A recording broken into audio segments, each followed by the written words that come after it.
I'm sorry, John, but we need you to leave the company. The HR director's words still echoed in my head as I walked out of the office. My name is John, and I have been working full-time at a grocery store. Due to the store's financial struggles over the past few years, they had to cut personnel costs through massive downsizing. And that day, I was laid off. Jobless and feeling dejected, I slowly pedaled my bicycle home. I didn't even feel like cooking dinner. Although it was a bit of a detour, I considered picking up a takeaway burger, so I took a less traveled back street off the main road. As I neared the burger shop, I noticed an elderly lady sitting on the ground. Concerned, I hopped off my bike and ran over. "Are you okay?" I asked.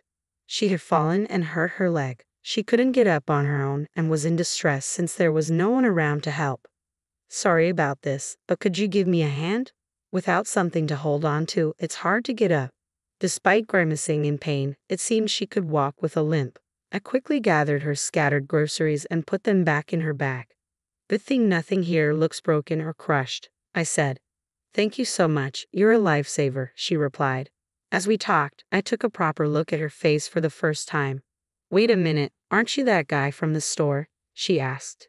It suddenly clicked. This elderly lady was a regular customer at the grocery store where I worked. Recognizing a familiar face seemed to put her at ease, and she looked relieved. She tried to take the grocery bags from me, but it was clear she couldn't carry them and walk. I asked if there was anyone who could come pick her up, but she said no one was at home at this time of day.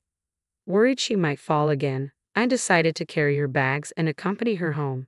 "I'm so sorry, John. Thank you," she said, holding onto my arm as we walked slowly together. "If you could lead me to a handrail, I'll be fine from there." "Thanks so much for helping," she added, apologizing repeatedly. I reassured her with a smile that it was no trouble at all. "You really are kind. You always serve customers with a smile at the store, which makes me very happy," she said. Her kind words touched me, but they also made me feel a bit conflicted. That feeling turned into a faint laugh. "You seem a bit down. Everything okay?" she asked, occasionally glancing at my face. "Well, actually today was my last day at the store." "Oh dear, were you transferred or did you find another job?" she asked. I honestly told her that I'd been laid off. As we chatted, we arrived at her house. A slightly large single-family home with stylish flower beds on both sides of the walkway leading to the entrance. Garden lights illuminated our path as we walked slowly towards the front door. "You can put everything down here. That bag must have been heavy. I'm truly grateful that you passed by." "Thank you," she said. Noticing a step leading to the front door, I worried she might fall again. "If you don't mind, I can carry it inside for you," she replied with a pleased look. "Well then, I might just accept your kind offer." After I finished carrying the bag inside, she offered me some tea as a token of appreciation. Just then, her cell phone rang. "Oh, it's Ashley. Please excuse me for a moment," she apologized and took the call, updating the person on the other end about the situation. "There's no need to rush. Could you pick up some lunch?" Yes, that sounds good. Thanks, dear." She hung up the phone and turned to me. "That was my granddaughter. She said she'll be home soon." Hearing that, I felt relieved and thought about leaving. "Wait, Ashley is bringing lunch. It's getting late, and she said she's getting lunch for you too. I think she's already picked it up from the deli. Please, can you at least accept that from us?" she pleaded. Hesitating for a moment, I decided to graciously accept her kind offer. I was invited to sit, and we made small talk until Ashley returned. The elderly lady began talking about Ashley. Ashley's parents passed away in a car accident when she was still young. Unfortunately, both were involved in the accident. Since then, it's just been the two of us living together. Ashley has grown up, but she stays with me, always worrying about me. It's clear how caring and gentle she is, always putting me first. Every day after work, she comes straight home without any jitters. She sighed, expressing her concerns. "I'm worried that Ashley isn't dating and wish she'd think about her own happiness soon. She probably can't leave the house because she's worried about me. You know, I'd be thrilled if a kind person like you marry her. Oh, speaking of which, would you consider marrying my granddaughter? She really is a wonderful girl and quite clever." This turn of events was absolutely unexpected.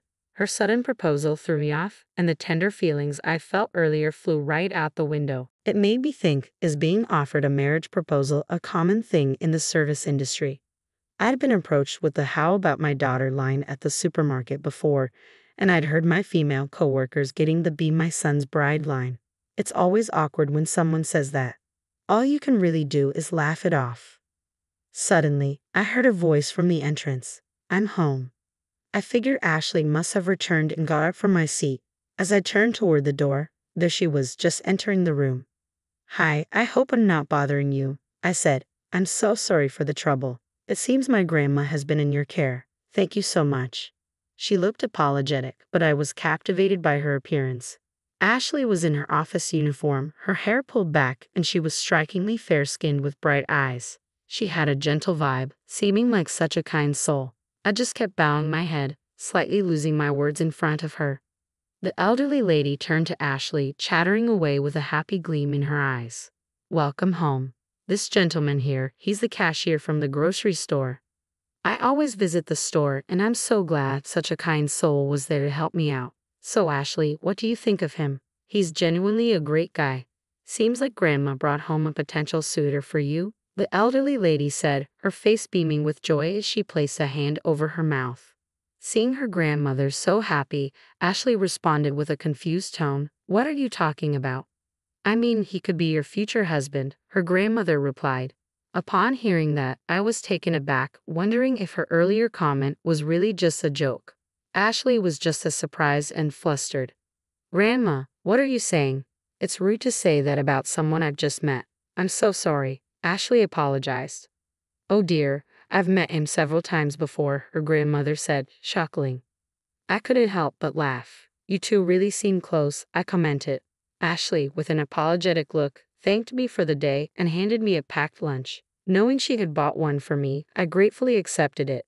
"Why don't you eat it now?" the elderly lady asked.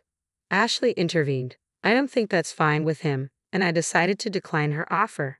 I expressed my gratitude, and Ashley and I headed towards the entrance. As I put on my shoes and looked back, the elderly lady was limping over to send me off.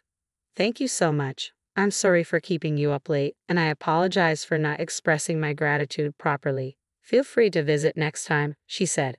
"Not at all. Thank you for the lunch," I responded, feeling warm-hearted by their kindness. I perceived her words as polite social etiquette, but they still warmed my heart. Just as I was about to open the door and leave, the elderly lady spoke up. "That's right. If it's not too much trouble, could you come over again tomorrow?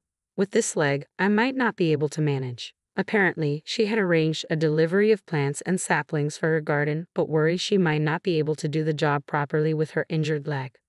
As she spoke, Ashley seemed confused. "That's too much, Grandma. You're acting weird today. Are you okay? You didn't hit your head, did you? Let me check if you have any injuries." "I didn't hit my head at all. It's just my foot that hurts," the elderly lady reassured her. Ashley seemed genuinely concerned, checking her grandmother's head for any injuries and asking if anywhere else hurt. I was surprised too, but since I was jobless and had no plans for tomorrow, I decided to help if needed. If she needs help, I have plenty of time. "Should I come over tomorrow? Only if it's not a bother," I asked. Ashley hesitated, apologizing, but in the end, we agreed I'd visit in the afternoon. The next day, as promised, I went to the elderly lady's place. "Thank you so much. You're a lifesaver," she said. While she sat on a small chair, she taught me how to care for the garden. We both enjoyed the moment, and during that time, she shared an interesting story. Ashley was working full-time in an office, but she had always dreamed of opening a cafe since she was little. She had even graduated from culinary school and had experience working part-time in restaurants during her college days. However, she chose to be an office worker. Owning a cafe or working full-time in one would mean working from morning until late at night, but she still wanted to open a cafe. The reason the elderly lady mentioned me being a potential spouse for Ashley was because she thought if there was someone skilled in customer service, Ashley could start her cafe confidently.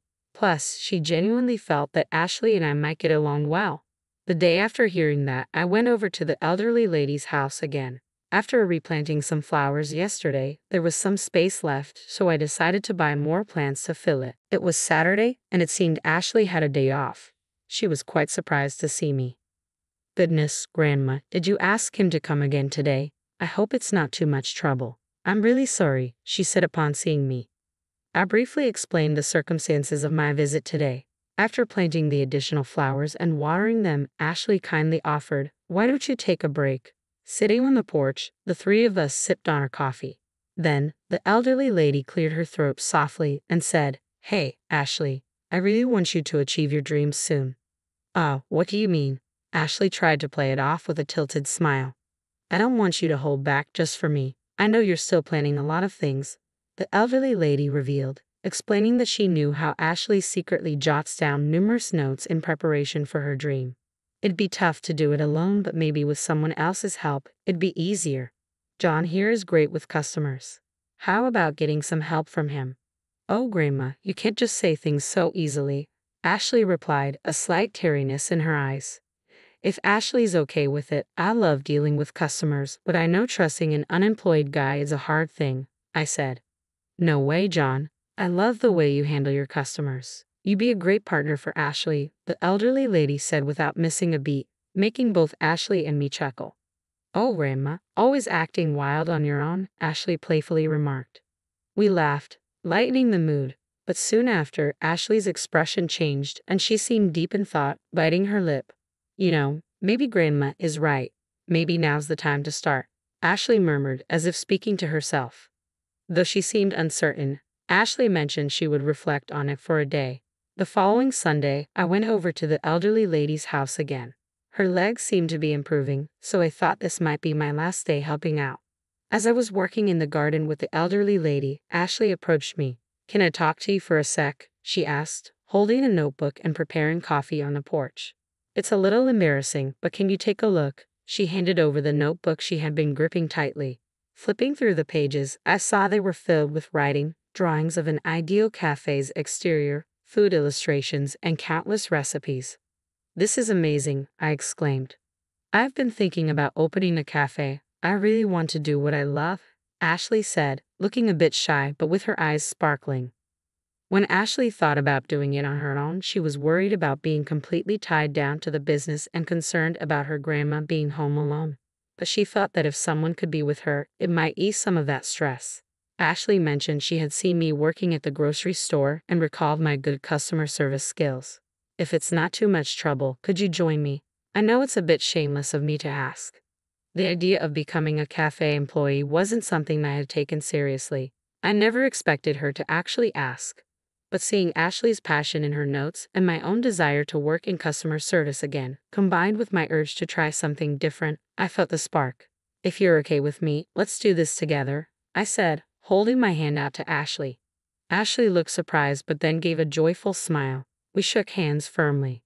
"Oh, thank goodness," she exclaimed, shaking my hand vigorously. She was genuinely happy. "Shall we open up our own cafe?" she asked excitedly. "Let's go for it." I matched her enthusiasm and responded cheerfully. From that day on, Ashley and I exchanged contact information, communicated through emails, and discussed things at her home. We looked at vacant store spaces together and consulted with contractors. Ashley steadily progressed with the preparations and I supported her throughout. In addition, I began a morning part-time job until the cafe was set up. Although I had some savings, I thought it would be a good idea to earn a bit more for daily expenses since I had the time. 6 months later, the cafe opened. We found a perfect little vacant shop and with some renovations, we were ready to start. On the opening day, the place was bustling with neighbors, friends, and people who had seen our flyers. After closing on the grand opening day, we held a celebratory gathering, with the elderly lady joining in too. "Thank you, John, for making this dream come true with me," Ashley said. "No, I should be the one thanking you," I replied. "See, I knew my intuition about you was right." "Must be fate," the elderly lady chimed in. Honestly, fate and destiny might be more real than I thought. The day I was laid off from my job, I helped an elderly lady and met her granddaughter, Ashley. Now, I'm working beside Ashley to run her dream cafe. You see, John, it wasn't in vain, right? You might have been down that day, thinking about why you've been working all this time, but now your warm hospitality is shining. It all had a purpose. And of course, it's also because you're such a good person, right, Ashley? Grandma found a keeper, didn't she? The elderly lady said, and both Ashley and I exchanged shy smiles. It reminds me of the old days. Looking at Ashley's parents, she added, a distant look in her eyes. Ashley was taken aback by those words and looked at her grandmother's face. "Ashley, you look like your mom and have a fine charm like her. John, You have that gentle aura just like my son. Ashley was so young back then that I don't think she remembers. Ashley and I both nodded, feeling a deep connection to the memories and the new journey we were embarking on together. As we stood in awe, Ashley and I exclaimed in surprise, "What?" It turned out that Ashley's parents used to run a coffee shop right at the very spot where our cafe now stood. The elderly lady realized this when she visited the store after its renovation was completed. She was so shocked that she was left speechless. Later, when she got home and went to her room, her emotions finally caught up with her, and she broke down crying. She thought about telling Ashley right away, but she decided to keep it quiet until the store officially opened. She wanted Ashley, who was passionately chasing her dream, to be able to build the store freely without any disruptions. As the interior progressed steadily, the elderly lady was even more astounded by how Ashley's taste mirrored her parents'. Whether she had been told earlier or not, it would have made no difference. Then, unexpectedly, the elderly lady handed Ashley a startup fund. It turned out to be the life insurance money from Ashley's parents that Grandma had carefully saved just for her. With teary eyes, the elderly lady said she was sure Ashley's parents would be delighted to have been able to support Ashley's dream. The sunflowers displayed in the shop, John suggested decorating with them, didn't he? He said they perfectly matched Ashley's vibe. You know, my son once told Ashley's mom the same thing. It's truly mysterious. It might not have been a coincidence, but destiny, the elderly lady said with a smile. Her words stirred emotions in me like never before. All three of us managed to smile and wipe away our tears. Suddenly, she exclaimed, clapped her hands, and leaned forward. Now, you two. Don't you have something important to discuss? Got something to tell your old granny? She teased, causing both Ashley and me to blush. Oh my, was I early? Haven't you told her yet? I've known for a while. She burst into laughter again. Well, I should just leave you two alone, she grinned, heading to the back room. Left alone, Ashley and I awkwardly looked at each other and shared a shy smile. But this was it, now or never. On would you? I started. Oh, what? Ashley blurted out. That was when we officially started dating. Time flew by, and thanks to everyone's support, our cafe thrived. Our whole grain bread and vegetable-rich sandwiches for breakfast became a hit, recommended for being low in sugar and calories.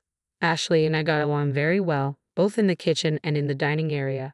About 3 months into our relationship, we started discussing marriage. On our cafe's first anniversary, we officially registered our marriage.